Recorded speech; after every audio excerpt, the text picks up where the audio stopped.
So within that particular symposium, the main thing that we focused on is the fact that when myeloma patients relapse, we now have data on using 2 drug combinations versus 3 drug combinations.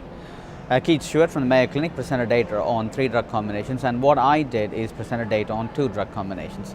The debate was primarily to see if we can explore whether we would have a blanket approach of 3 drugs for every patient who has relapsed, or we would have more of a tailored approach where there are groups of patients where we would use more doublets in comparison to triplets. And we discussed two specific patients.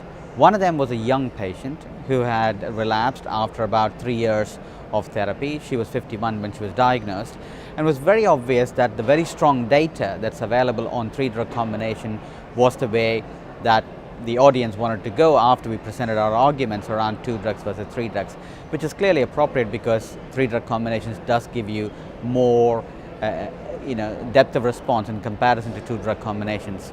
The second patient we explored was more of an elderly gentleman, 78 years old, who had neuropathy as a side effect of previous therapy, as well as kidney impairment, and was very clear that the audience were more convinced about the 2 drug data that I presented to them because of the difficulty of giving 3 drugs to patients who are elderly and who have other comorbidities.